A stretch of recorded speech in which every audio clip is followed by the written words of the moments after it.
예수님께서 대가볼리에서 떡 7개와 물고기 2마리로 4,000명을 먹이신 후에 배를 타고 달마누다 지방으로 가셨고요. 그곳에서 바리새인들을 만나게 되었습니다. 바리새인들은 예수님께 표적을 구했습니다.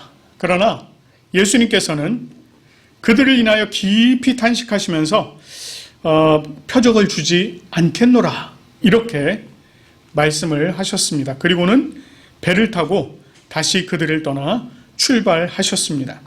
그리고 이어지는 오늘의 말씀이 바로 그 배 안에서 일어난 사건입니다. 자, 오늘 이야기의 발단은요, 14절 말씀이 잘 보여주고 있습니다. 제자들이 떡 가져오기를 잊었고 배에는 떡이 1개밖에 없었습니다. 이 떡의 용도가 무엇인지 그것은 전혀 전하고 있지는 않습니다.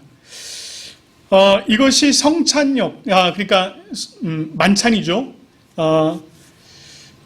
성례전을 위한 만찬용으로 사용되는 떡인지 또는 그냥 여행 중에 함께 나누게 될 그런 떡인지 이것은 정확하게 전하고 있지는 않습니다. 그러나 어떤 용도로 쓰이든 1개밖에 없다라고 하는 이 표현을 통해서요, 그 양이 터무니없이 부족하다라고 하는 것을 우리가 알 수 있습니다.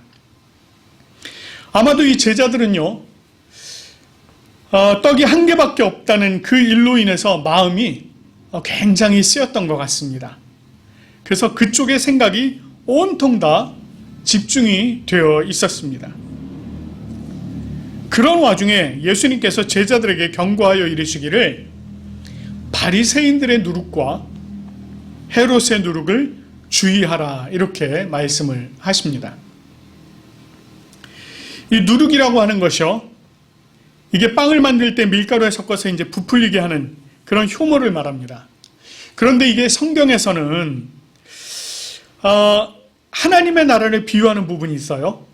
그러니까 하나님의 나라는 밀가루 섬 아래 누룩을 넣은 것과 같으니 이렇게 표현된 곳이 있는데 그곳을 제외하고 나머지 부분에서는 이 누룩은 전부 다 부정적인 의미로 사용이 되었습니다.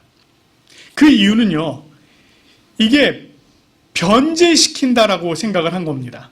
그러니까 변제시키고 또 빨리 퍼지는 속성이 있기 때문에 이것을 주로 무엇과 같이 생각을 하냐면 죄와 연관지어서 그렇게 표현을 많이 했습니다.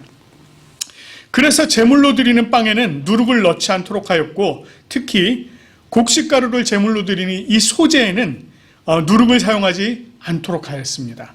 오히려 그것이 부패하지 않도록 소금을 치도록 하는 그렇게 하셨습니다. 이렇게 누룩을 주의하도록 하시면서 바리새인들의 누룩 그리고 헤롯의 누룩 이렇게 두 가지로 나누어서 말씀을 하셨습니다.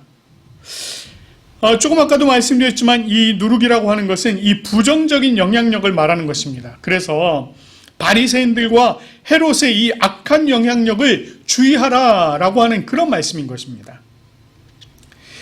이 바리새인들은요, 종교성을 대표하는 그런 인물입니다.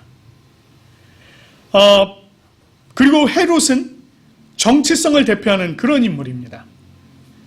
그래서 예수님께서 이 바리새인들의 누룩이라고 하는 이 표현을 통해서는 그들이 가지고 있는 이 종교적인 악영향, 즉 외식하고 또 자기 스스로 영광을 받으려고 하고 탐욕과 방탕이 가득하고 특별히 이 자신들의 율법과 그 해석에만 집착하여서 계시된 하나님, 그 예수님을 배척하고 믿음이 없는 그들의 영향을 받지 않도록 주의하라라고 하는 그런 말씀이었습니다.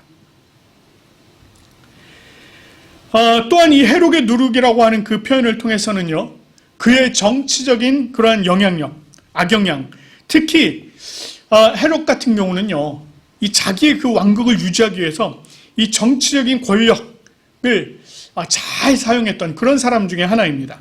특별히 이 종말론적인 하나님의 다스림을 외면하죠. 그걸 외면한 채 요한을 죽이는 일, 이런 일들이 있었고요. 또 이 종교적 압박, 등 악영향을 미치는 그런 일들이 있었습니다. 그래서 이것을 주의하라 이렇게 이야기를 하고 있는 것입니다. 그런데요, 이 둘의 공통점이 있어요. 그것은 하나님의 나라를 억압하고자 하는 일에 쉽게 뭉치더라는 것입니다. 우리가 이미 살펴본 말씀 3장 6절 말씀을 보면은요, 바리새인들이 나가서 곧 헤롯 당과 함께 어떻게 하여 예수를 죽일까 의논했다고 합니다. 여기서 이 헤롯 당이라고 하는 게 헤롯의 영향력 아래에 있고 또 헤롯을 열렬히 지지하는 이런 사람들을 얘기해요. 그러니까 그 헤롯의 정치적 영향을 받은 사람들이라는 것입니다. 이 사람들과 바리새인들이 함께 뭉쳐서 어떻게 하면 저 예수를 죽일까? 그것을 그렇게 의논했다는 것입니다. 뿐만 아니고요, 이제 또 저희가 앞으로도 보겠습니다만 12장 13절 말씀을 보면 그들이 예수의 말씀을 책잡으려 하여 바리새인과 헤롯 당 중에서 사람을 보냈다 이렇게 얘기합니다. 마찬가지로 함께 뭉쳤다는 겁니다. 결국 이 바리새인들과 헤롯의 누룩이라고 하는 것, 이것은 쉽게 변질이 되고 썩어질 것들로 하나님의 나라가 퍼져나가지 못하도록 하는 그런 악영향을 미치며 예수님의 사역을 막기 위해서 머리를 맞대고 의논하는 그들을 삼가하고 주의하라 이렇게 지금 말씀하고 있는 것입니다. 이렇게 예수님께서요, 제자들에게 바리새인들의 누룩, 헤롯의 누룩을 주의하라 말씀을 하셨지만 이 제자들의 마음이 지금 온통 다 어디에 가 있어요? 온통 다 떡에 가 있습니다. 하나만 가져온 그 떡에 있었어요. 그러다 보니까 이 사람들이 뭐라고 얘기합니까? 예수님의 말씀을 듣고는 이렇게 얘기를 합니다. 야, 이렇게 말씀하신 것은 우리에게 떡이 없기 때문이다. 이렇게 얘기해요. 이것을 통해서도 그들이 이 떡이 없다는 사실에 마음을 두고 그곳에 온갖 정신이 다 팔려 있다는 것을 우리가 알 수 있습니다. 그러다 보니 예수님께서 말씀하신 그 본뜻, 본의는 생각하지 않고 이 누룩이라고 하는 말에 생각이 딱 걸리면서 이것을 떡과 바로 연관지어서 생각을 하고 있었던 것입니다.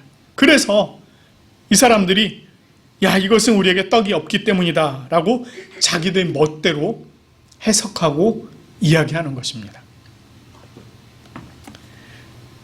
그런 그들의 상황을 예수님께서 잘 아셨습니다. 그들에게 이렇게 말씀하시죠. 너희가 어찌 떡이 없으므로 수군거리느냐? 이렇게 물어보십니다. 예수님께서 이렇게 말씀하신 것은요, 지금 떡이 중요한 게 아니라는 것이에요. 떡은 비본질적인 것이다 라고 하는 것입니다. 오히려 지금 그것보다 더 중요한 것, 더 본질적인 것이 있지 않느냐라고 이렇게 지금 물어보신 것입니다. 그리고는 제자들에게 뭐라고 말씀하세요? 아직도 알지 못하며 깨닫지 못하느냐? 너희 마음이 둔하냐? 너희가 눈이 있어도 보지 못하며 귀가 있어도 듣지 못하느냐? 또 기억하지 못하느냐? 이렇게 물으셨습니다. 이렇게 물으신 것은요, 이미 그들이 아는 바이고 이미 그들이 본 바이고 이미 그들이 들은 바라는 것입니다. 그럼에도 불구하고 그것들을 기억하지 못하고 있음을 안타까워하고 계신 것입니다. 그러면서 예수님께서는요, 떡 5개로 5,000명을 먹이시고 남은 바구니의 수, 그리고 떡 7개로 4,000명을 먹이시고 남은 광주리의 수를 물어보셨습니다. 그리고는 또다시 아직도 깨닫지 못하느냐? 이렇게 물으셨습니다. 이 말씀을 통해서요, 예수님께서 제자들에게 무엇을 깨닫게 하신 것일까요? 이것과 똑같은 내용을 다루고 있는 마태복음 16장에서는요, 떡 5개로 5,000명을 먹이시고 주운 것이 몇 바구니이며 떡 7개로 4,000명을 먹이고 주운 것이 몇 광주리였는지를 물으신 후에 내가 말한 것이 떡에 관함이 아닌 줄을 깨닫지 못하느냐? 오직 바리새인과 사두개인들의 누룩을 주의하라. 이렇게 말씀을 하셨습니다. 그리고 제자들은요, 그제서야 떡의 누룩이 아니라 바리새인과 사두개인들의 교훈을 삼가라고 말씀하신 줄 깨달았다. 이렇게 마태복음에서는 전하고 있습니다. 마태복음에서는요, 예수님께서 말씀하시는 이 바리새인들과 사두개인들의 누룩이 곧 그들의 교훈이다. 이렇게 쉽게 답을 내려주는 것 같습니다. 그러나 이 마가복음에서는 같은 내용을 전하면서 제자들이 그 내용을 이해했는지 이해하지 못했는지 알려주지 않습니다. 그리고 그 결정을 이 말씀을 읽는 우리들, 독자들에게 맡겨놓습니다. 아니, 어떻게 보면은요, 독자들에게, 그러니까 저와 여러분들에게 과연 너희들은 이 내용을 깨달았는지 그렇지 못한지를 묻고 계신 것입니다. 이 내용 여러분들은 온전히 이해하고 계십니까? 이 내용을 우리가 정확하게 이해하기 위해서 예수님께서 말씀하시는 그 이미 있었던 이 두 가지 사건, 우리가 다시 한번 좀 살짝 기억을 해봐야겠습니다. 우선 떡 5개로 5,000명을 먹이신 일에 그 사건이 있었던 직전의 본문 혹시 여러분 기억나십니까? 마가복음 6장 14절부터 29절의 본문은요, 헤롯이 잔치를 베푼 내용을 담고 있는 것이었습니다. 그것에 모인 사람들은 대신들, 천부장들, 그리고 갈릴리의 귀인들이었습니다. 그리고 그 잔치 중에 어떤 일이 있었습니까? 헤롯이요, 이 사도 요한을 목베어 죽이는 그런 사건이 있었습니다. 그리고 이어서 예수님께서 목자 없는 양 같은 무리들을 불쌍히 여기셔서 떡 5개와 물고기 2마리로 5,000명을 먹이시는 이적을 보이신 것입니다. 예수님의 이 오병이어 사건은요, 헤롯의 잔치와는 사뭇 대조적인 사건이었습니다. 헤롯의 잔치는요, 이 세상의 권세를 가진 이들이 그들의 나라에서 즐기는 잔치라고 한다면, 예수님께서 벌이신 이 오병이어의 사건, 이 잔치는 새로운 이스라엘을 건설하시고 그들과 함께 하시는 하나님 나라의 잔치였습니다. 자, 그리고 마가복음 7장에서요, 바리새인들과 서기관들이 예수님의 제자들이 부정한 손으로 음식을 먹은 일로 인해서 장로들의 전통을 어겼다고 예수님과 논쟁하는 내용이 있었습니다. 그리고 이 일 직후에 예수님께서 어디로 가셨어요? 두로와 시돈으로 다니시면서 이방인들에게 복음을 전하셨어요. 특별히 그곳 수로보니게 여인, 이방 여인이었던 수로보니게 여인을 만나셨고 그 여인의 딸을 고치시고 그리고 다시 데가볼리로 이동을 하십니다. 그리고 그 데가볼리 지역에서 귀먹고 말 더듬는 일을 고쳐주셨습니다. 그리고 이어서는 떡 7개와 물고기 2마리로 이방인 4,000명을 먹이는 이 이적을 행하신 것입니다. 이것은요, 이 바리새인들이 말하는 전통과는 전혀 관계없는 이방인들까지도 하나님의 나라의 백성으로 하나님의 나라의 잔치에 참여하도록 하신 것입니다. 이렇게 예수님께서는 제자들에게 5,000명을 먹이신 일과 4,000명을 먹이신 일을 통해서 헤롯의 누룩, 그리고 이어지는 바리새인의 누룩을 주의하라고 경고하셨습니다. 그리고는 그와는 상대적으로 새로운 이스라엘을 세우시고 이방인들마저 한 백성이 되게 하시는 그 하나님의 나라를 기억하도록 하신 것입니다. 그런데요, 우리가 여기서 한 가지 더 깊이 묵상을 해봐야 될 것이 있습니다. 그것이 무엇일까요? 오늘 본문에서 가장 많이 등장하고 있는 단어 뭘까요? 떡입니다.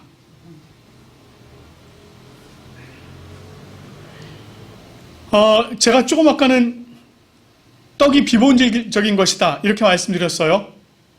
그런데 여기서 지금 핵심적인 요소가 떡이라고 하는 거예요. 이 떡은요,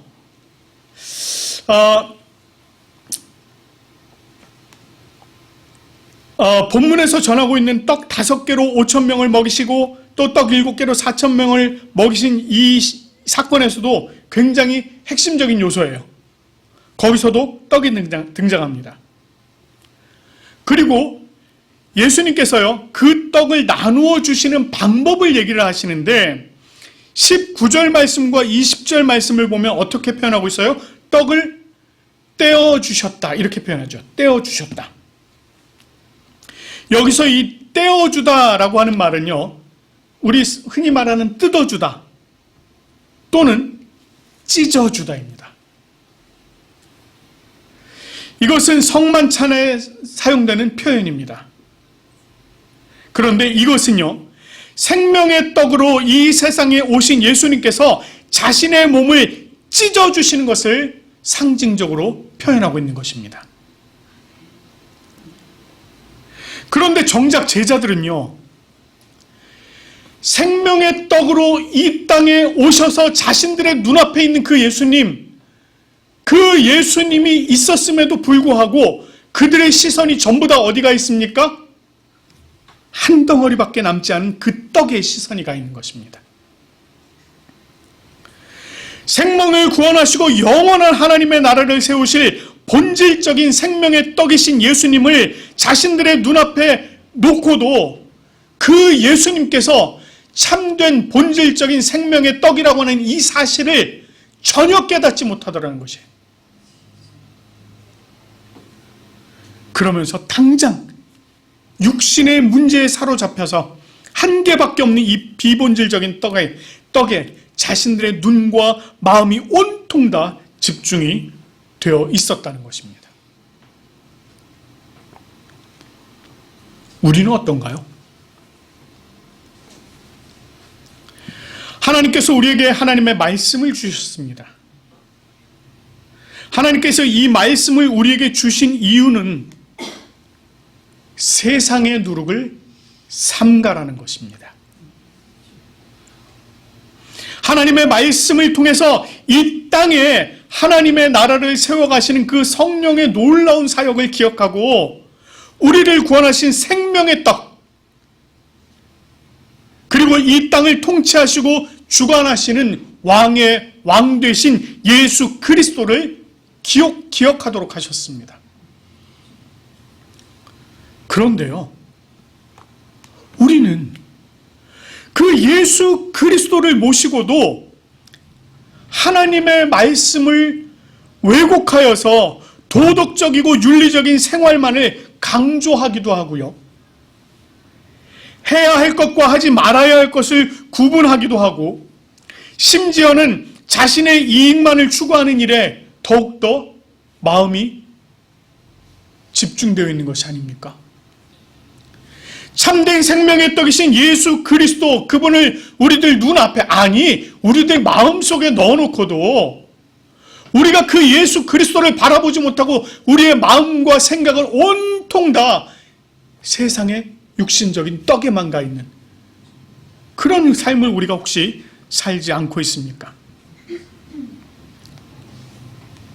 하나님의 나라? 그건 나중 문제지. 지금 현실이 급한데. 우리가 종종 하는 얘기예요. 만약에 정말 그렇다면 예수님께서 바리새인들의 누룩과 헤롯의 누룩을 주의하라는 이 말씀, 아니 이 명령이 무색해지는 것 아닙니까? 누가 뭘 하기 전에요, 우리 자신을 우리 스스로가 잘 알고 있죠.